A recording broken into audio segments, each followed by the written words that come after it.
No one was supposed to survive the first murder. There were only 4 people on the earth. When Abel died, there was nowhere for Cain to disappear to. No cities, no nations, no crowds. Yet the Bible does something disturbing. It does not record Cain's death. It records his protection.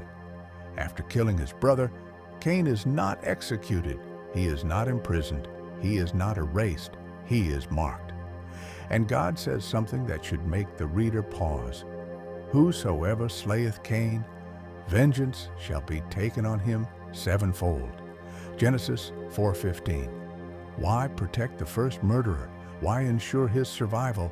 And why send him away instead of ending his life? Cain is cursed to wander, but wandering is not death. He leaves, he builds, he fathers a lineage, he disappears from the narrative without a grave, and Scripture never tells us when he died. This is not an oversight. It is a question left open on purpose, because the story of Cain does not end in a field, it begins there. The murder that changed the world. Cain invites Abel into the field. There are no witnesses, no recorded argument, no final words, and Cain rose up against Abel his brother and slew him. Genesis 4:8. The text is brief, almost disturbingly so, because the weight of what just happened cannot be overstated. This is the first human death, the first blood spilled, the first time the earth drinks human life, and God responds not with thunder, but with a question. Where is Abel thy brother? Cain answers with the first lie, I know not. Am I my brother's keeper? God's reply is chilling. The voice of thy brother's blood crieth unto me from the ground. Genesis 4:10. Blood, according to Scripture, remembers, it cries, it testifies, and now Cain must face the consequence. The curse of wandering. Cain is not sentenced to death. Instead, he is cursed in a way far more unsettling. Now, art thou cursed from the earth, which hath opened her mouth to receive thy brother's blood from thy hand. When thou tillest the ground, it shall not henceforth yield unto thee her strength. A fugitive and a vagabond shalt thou be in the earth. Genesis 4:11-12. Cain, the farmer, is severed from the soil.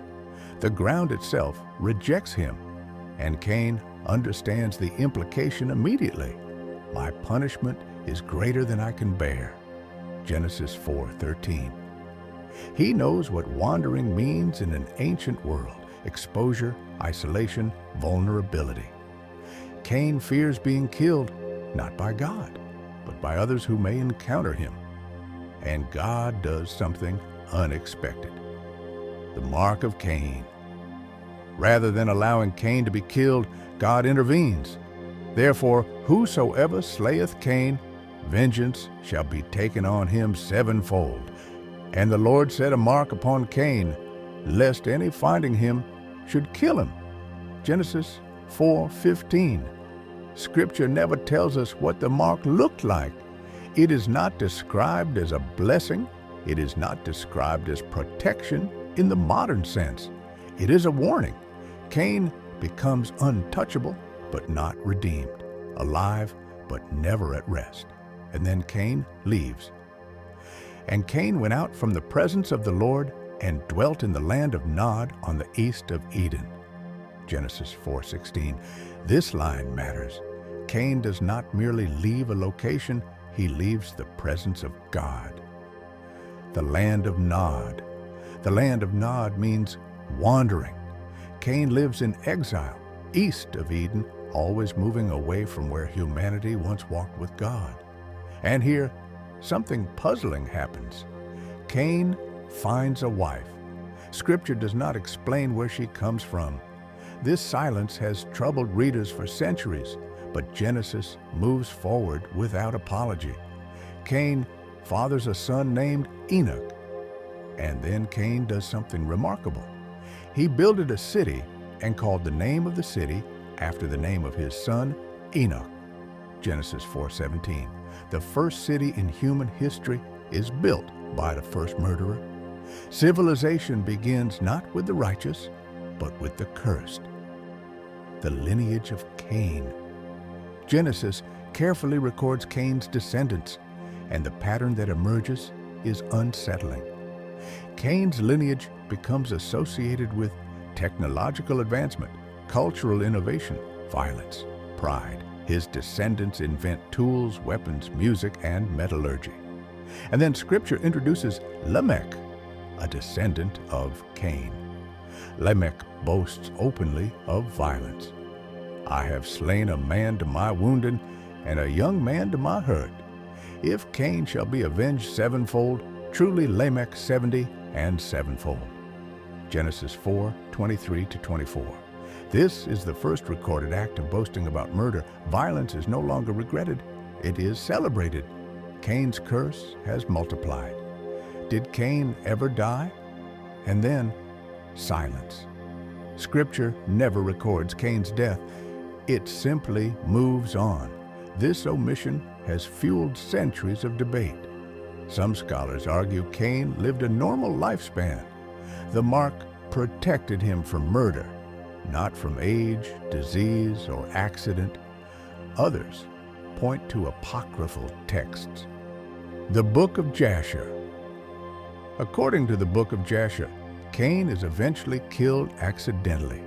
Lamech, blind and hunting with his son Tubal-Cain, mistakes Cain for an animal and strikes him down. In this account, Cain dies by violence, the very thing he introduced into the world. The Book of Jubilees. The Book of Jubilees offers another version. Cain is crushed when his house collapses upon him. The text states, "For with a stone he had killed Abel, and by a stone was he killed in righteous judgment." In both traditions, Cain's death comes as poetic justice. But neither account appears in the biblical canon. Genesis remains silent. The flood problem. If Cain had survived unnaturally long, one major obstacle remains: the flood. Genesis 6 states clearly, "All flesh died that moved upon the earth, and every man." Genesis 7:21. Only Noah and those aboard the ark survived. Cain is not mentioned, which suggests one of two things. Either Cain died before the flood, or Scripture intentionally leaves his fate unresolved. Why the silence matters. The Bible does not always answer questions directly. Sometimes it leaves gaps, not to confuse but to force reflection. Cain is not just a man, he is a pattern. He represents humanity's first step away from God and the consequences that followed. A life marked by separation, wandering, creation without obedience, progress without righteousness.